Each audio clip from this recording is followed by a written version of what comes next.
اب سوال پیدا ہوتا ہے کہ کون سی غذائیں ہم افطاری کے وقت لے سکتے ہیں اور کون سی غذائیں نہیں لے سکتے۔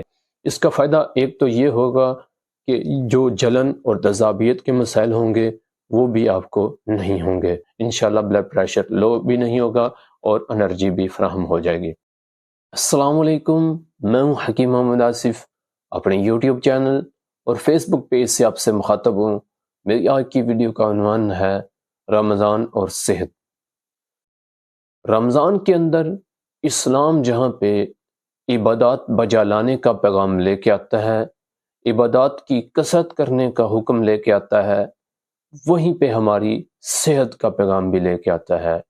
اسلام ہمیں روحانی طور پہ جہاں مضبوطی فراہم کرنے کا حکم دیتا ہے، وہیں پہ جسمانی صحت کے لیے بھی مضبوطی فراہم کرنے کا حکم دیتا ہے۔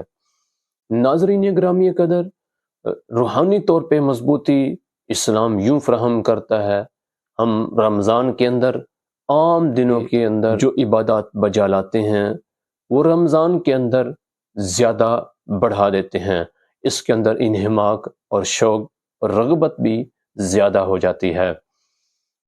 روزے رکھ کے ہم کثرت تلاوت کرتے ہیں، ذکر و اذکار کرتے ہیں، اس کے علاوہ نوافل بھی ادا کیے جاتے ہیں، صدقہ خیرات بھی زیادہ کیا جاتا ہے۔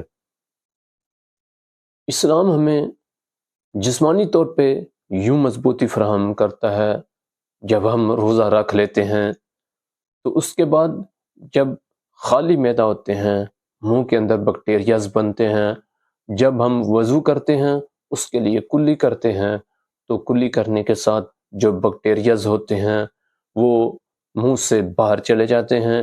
اس کے علاوہ منہ کی صفائی ستھرائی بھی ہو جاتی ہے، گرد و آلود جو منہ کے اوپر چہرے کے اوپر پڑا ہوتا ہے وہ بھی صاف ہو جاتا ہے، ہاتھ پاؤں بھی صاف ہو جاتے ہیں۔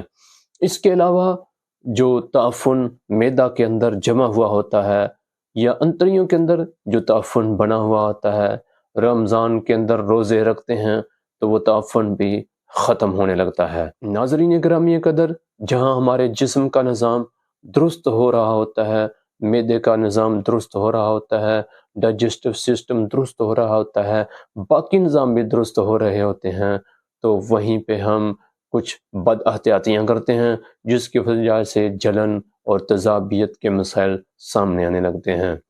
اس کے اندر ہم آئلی چیزوں کا استعمال کرتے ہیں، پکوڑے سموسوں کا استعمال وہ افطاری کے وقت کیا جاتا ہے، جس کی وجہ سے یہ جلن تذابیت کے مسائل پریشانی لاحق کرتے ہیں۔ ناظرین، جلن اور تذابیت کے لیے بھی ایک ویڈیو جلد اپلوڈ کر دوں گا۔ ناظرین گرامی قدر، روح اور جسم دونوں ایک دوسرے کا حصہ ہیں۔ روح عارضی طور پہ اس جسم کے اندر ودیت کی گئی ہے، جب روح جسم کے ساتھ چلتی ہے تو جسم چلتا ہے، اگر روح ساتھ چھوڑ دیتی ہے تو جسم بھی ساتھ چھوڑ جاتا ہے۔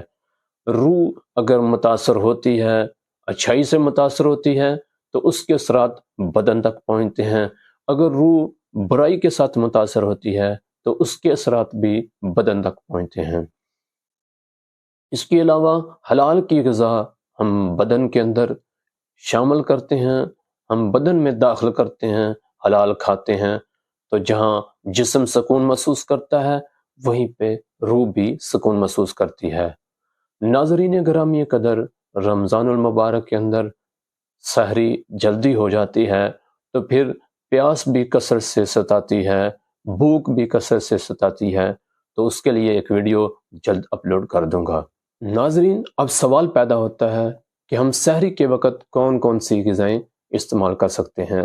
آپ سحری کے وقت جو کا دلیہ استعمال کر سکتے ہیں، اس کے علاوہ سبز پودینہ کی گچھی ایک عدد لیجئے، اس کو کچلیے، اس کی چٹنی سی بنا لیجئے، اس کے اندر الائچی سبز کا صفوف 1 تولہ وہ بھی شامل کریں، اور یہ دونوں چیزیں ایک پاؤ دہی کے اندر 1 ٹیبل سپون مکس کر کے یہ آپ صبح سحری کے وقت آپ لے سکتے ہیں۔ اس کے ساتھ خشک روٹی اگر دیسی گھی مل جائے تو اس خشک روٹی پر لگا لیں، یا پراٹھا دیسی گھی والا وہ بھی استعمال کر سکتے ہیں۔ اس کا فائدہ ایک تو یہ ہوگا کہ جو جلن اور تذابیت کے مسائل ہوں گے وہ بھی آپ کو نہیں ہوں گے۔ اب سوال پیدا ہوتا ہے کہ کون سی غذائیں ہم افطاری کے وقت لے سکتے ہیں اور کون سی غذائیں نہیں لے سکتے۔ ناظرین گرامی قدر، اگر آپ سافٹ ڈرنکس کا استعمال کرتے ہیں عام دنوں کے اندر جو نقصان ہوتا ہے اس سے 200% آپ کو رمضان کے اندر نقصان ہوتا ہے۔ کچھ لوگ دودھ سوڈا کا استعمال کرتے ہیں تو دودھ سوڈا کا استعمال بھی مت کیجئے۔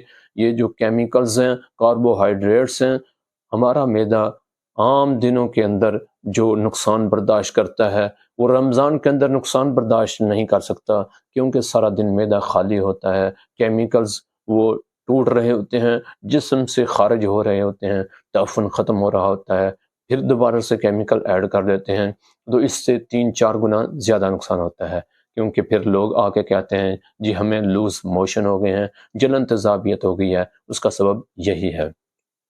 آپ سموسے پکوڑوں کا استعمال کم سے کم کیجئے۔ اس کے علاوہ آلو گوبھی بینگن، دال ماش، دال چنا، یہ چیزیں، اس کے علاوہ چاول، یہ بھی بہت کم مقدار کے اندر استعمال کریں۔ ناظرین گرامی قدر، آپ خربوزے کا استعمال کر سکتے ہیں۔ اس کے علاوہ کچھ لوگ شکایت کرتے ہیں جی بلڈ پریشر لو ہو جاتا ہے، تو آپ ایسا کیجئے 3 سے 5 عدد کھجوریں لیں، اس کے اندر 5 عدد لونگ شامل کیجئے اور اس کے اندر تھوڑا سا نمک ایڈ کر کے تازہ پانی کے اندر یا تازہ دودھ کے اندر آپ اس کا شیک بنا لیں اور یہ تھوڑا تھوڑا پی لیں۔ انشاءاللہ بلڈ پریشر لو بھی نہیں ہوگا اور انرجی بھی فراہم ہو جائے گی۔ اس کے علاوہ آپ سبزیاں استعمال کر سکتے ہیں، کدو، ٹینڈے، گاجر، شلجم، مولی، اور دالوں کے اندر دال مونگ استعمال کی جا سکتی ہے۔ اور سحری کے وقت آپ مکھن کا استعمال کر سکتے ہیں، روٹی کے اوپر گھی لگا سکتے ہیں، مکھن استعمال کر سکتے ہیں۔ اس کے علاوہ کدو کا حلوہ استعمال کر سکتے ہیں، گاجر کا حلوہ استعمال کیا جا سکتا ہے۔ اور اس کے علاوہ اگر کوئی لسی کا شوقین ہے، اس کا مزاج صفراوی ہے، گرم مزاج رکھتا ہے، وہ لسی بھی استعمال کر سکتا ہے۔ ناظرین گرامی قدر، اللہ رب العزت سے دعا گو ہوں کہ ہمیں رمضان کی کما حقہ قدر کرنے کی توفیق عطا فرمائے اور ہماری تمام عبادات اپنی بارگاہ عالی میں قبول و منظور فرمائے۔ ملتے ہیں اگلی ویڈیو میں، تب تک کے لیے اجازت دیجیے۔ اللہ حافظ۔